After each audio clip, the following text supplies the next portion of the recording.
ఒక భక్తిని చూద్దాం. హబక్కు గ్రంథము 3వ అధ్యాయము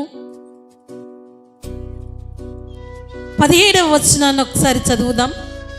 అంజూరపు చెట్టు పూయకుండినను, ద్రాక్ష చెట్టు ఫలింపకపోయినను, ఒలీవ చెట్టు కాపు లేక యుండినను, చేనులోని పైరు పంటకు రాకపోయినను, గొర్రెలు దొడ్డిలో లేకపోయినను, సాలలో పశువులు లేకపోయినను, నేను యెహోవా యందు ఆనందించెదను, నా రక్షణకర్త అయిన నా దేవుని యందు నేను సంతోషించెదను. ఆమేన్. మరి ఈ రాత్రి హబక్కు ద్వారా దేవుడు మనతో మాట్లాడుతున్నాడు. అంజూరపు చెట్లు పూయకుండినను, ద్రాక్ష చెట్లు ఫలింపకపోయినను, ఒలీవ చెట్లు కాపు లేకపోయినను, చేనులో పైరు లేకపోయినను, పంటకు రాకపోయినను, గొర్రెలు దొడ్డిలో లేకపోయినను, శాలలో పశువులు లేకపోయినను.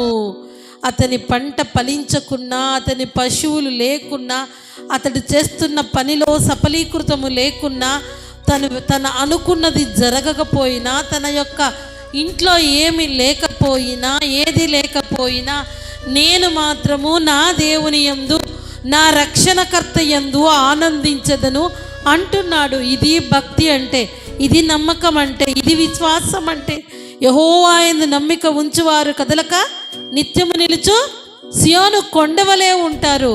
మరి ఆ దేవాది దేవుని యందు నమ్మిక ఉంచినటువంటి హబక్కు భక్తుడు, నాకేమీ లేకపోయినా, నేను వేసిన పంట చేతికి రాకపోయినా, మరి నాకున్నటువంటి చెట్లు కాపు ఇయ్యకపోయినా, నా పశువుల శాలలో పశువులు లేకున్నా, ఏమి లేకున్నా, ఆ కాలంలో పశువులు పైర్లు ఇవి ఉండేవి, ఉద్యోగాలు అవి కాదు కాబట్టి అవి ఏమీ లేకపోయినా, ఎంత నష్టమైనా, ఎంత కష్టమైనా, నేను మాత్రము వాటిని బట్టి దుఃఖపడను, వాటిని బట్టి నేను నిరాశపడను, వాటిని బట్టి నిరుత్సాహముగా అవిశ్వాసము ఉండను. కానీ ఇవేవీ లేకపోయినా నా రక్షణకు కారకుడైన నా రక్షణకర్త యందు నేను ఆనందించదను. ఎప్పుడైతే భక్తుడు ఈ రీతిగా రక్షణకర్త అయినటువంటి దేవుని యందు ఆనందించాడో, దేవునిలో ఆనందించాడో, కింది వచనాన్ని మనము చదువుదాం. ప్రభువు యెహోవాయే నాకు బలము, ఆయన నా కాళ్ళకు లేడి కాళ్ళ వలె చేయును, ఉన్నత స్థలముల మీద ఆయన నన్ను నడవచేయును. ఆమేన్. ఇవేమి లేకపోయినా నా దేవుని యందు, నా రక్షణకర్త యందు నేను ఆనందిస్తానని చెబుతూ, నా దేవుడే నా బలం, ఆయనే నా బలం.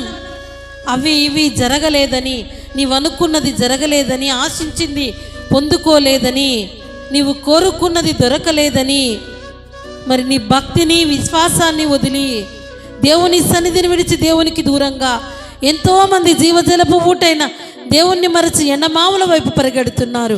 కానీ భక్తుడు అంటున్నాడు, ఏమి లేకపోయినా, పశువులు లేకపోయినా, పంట చేనుకు రాకపోయినా, నా అంజూరపు చెట్లు కాయకున్నా, కాపు లేకున్నా, నా దేవుని యందే నేను ఆనందిస్తాను. అవి రాని వాటిని బట్టి నేను దుఃఖపడను, నిరాశపడను, కానీ నా దేవునిలో ఆనందిస్తా. ఎందుకంటే ఆయనే నా బలము, ఆయన నా కాళ్ళను లేడి కాళ్ళ వలె చేయును, ఉన్నత స్థలముల మీద నా దేవుడు నన్ను నడిపించును.